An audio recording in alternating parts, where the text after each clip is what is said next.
मेरे प्यारे बच्चों, आज की क्लास में आप सभी का स्वागत है।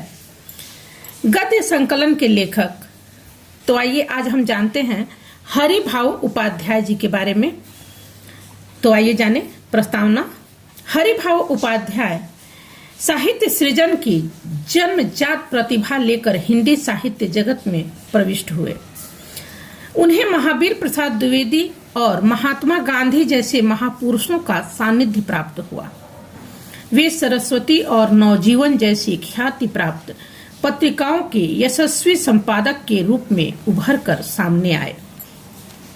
यद्यपि इन्होंने कम लिखा है, फिर भी वे उन साहित्यकारों में से हैं जो उच्च कोटि की कुछ ही रचनाओं को लिखकर अमर हो गए।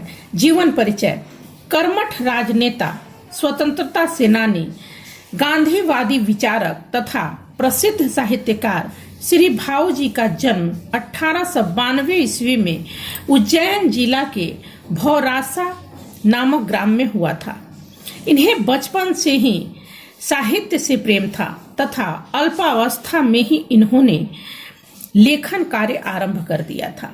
इन्होंने मध्य प्रदेश देवास जिले से अपनी प्रारंभिक शिक्षा पूरी की और उसके पश्चात बनारस जाकर वहां से मैट्रिक की परीक्षा उत्तीर्ण की। इन्होंने स्वाध्याय के बल पर अंग्रेजी, मराठी, संस्कृत, गुजराती आदि भाषाओं का ज्ञान प्राप्त किया। भाऊ जी का जीवन अध्यापक के रूप में आरंभ हुआ। 1915 ईस्वी में वे आचार्य महावीर प्रसाद द्विवेदी के संपर्क में आए और उनके साथ सरस्वती पत्रिका में सहायक संपादक का कार्य आरंभ किया। गांधी जी के संपर्क में आने पर उन्होंने हिंदी नवजीवन पत्र का संपादन भी कुशलता पूर्वक किया। उपाध्याय जी प्रारंभ से ही गांधीवादी विचारधारा से प्रभावित रहे। उनका राजनीतिक जीवन और साहित्य गांधी दर्शन से प्रभावित है।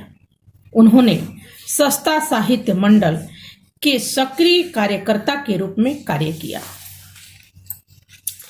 इन्होंने स्वतंत्रता आंदोलन में भी सक्रिय रूप से भाग लिया और कई बार जेल की यात्रा की। स्वतंत्रता प्राप्ति के पश्चात हुए चुनावों में इन्हें अजमेर का मुख्यमंत्री निर्वाचित किया गया। राज्यों का गठन होने पर जब अजमेर को राजस्थान में मिला दिया गया, तब उन्होंने वहां की सरकार में वित्त मंत्री तथा शिक्षा मंत्री के रूप में कार्य किया। 1966 ईस्वी में इन्हें पद्म भूषण की उपाधि से अलंकृत किया गया। 1972 ईस्वी में साहित्य के इस महान उपासक का निधन हो गया। साहित्यिक अवदान: भाऊ जी का साहित्यिक जीवन पत्रकारिता से प्रारंभ हुआ। इन्होंने सर्वप्रथम ओदंबर नामक पत्रिका का संपादन किया। इसके उपरांत इन्होंने त्याग भूमि के सफल संपादक के रूप में पर्याप्त यश प्राप्त किया। 1920 ईस्वी में इनको गांधी जी से मिलने का अवसर प्राप्त हुआ। राजनीति एवं समाज सेवा संबंधी कार्यों में व्यस्त रहते हुए भी भाऊ जी ने कई महत्वपूर्ण ग्रंथों की रचना की। विश्व की कई सुप्रसिद्ध कृतियों का हिंदी अनुवाद करके इन्होंने हिंदी साहित्य की अपूर्व सेवा की। गांधीवादी एवं सर्वोदयी विचारधारा पर आधारित चिंतन इनकी साहित्य साधना का मूल आधार रहा। एक मौलिक रचनाकार के रूप में इन्होंने लगभग 1 दर्जन उत्कृष्ट कोटि की पुस्तकों का सृजन किया तथा हिंदी पत्रकारिता के क्षेत्र में भी कई नवीन परिवर्तनों का सूत्रपात किया। इनकी रचनाओं में राष्ट्रीय भावना, उच्च कोटि का दार्शनिक चिंतन, आध्यात्मिकता एवं भारतीय संस्कृति का गौरवशाली रूप अभिव्यंजित हुआ है। अब इनकी हम कृतियां देख लेंगे। भाऊ जी ने जीवनी, रेखाचित्र, संस्मरण तथा निबंध आदि विविध विधाओं में अपनी रचनाओं का सृजन किया है। इनके द्वारा रचित प्रमुख कृतियां हैं स्वतंत्रता की ओर, सर्वोदय की बुनियाद, बापू के आश्रम में, साधना के पथ पर, हमारा कर्तव्य और युग धर्म, पुण्य स्मरण, तथा हिंसा का मुकाबला कैसे करें। ये इनकी पुस्तकें हैं।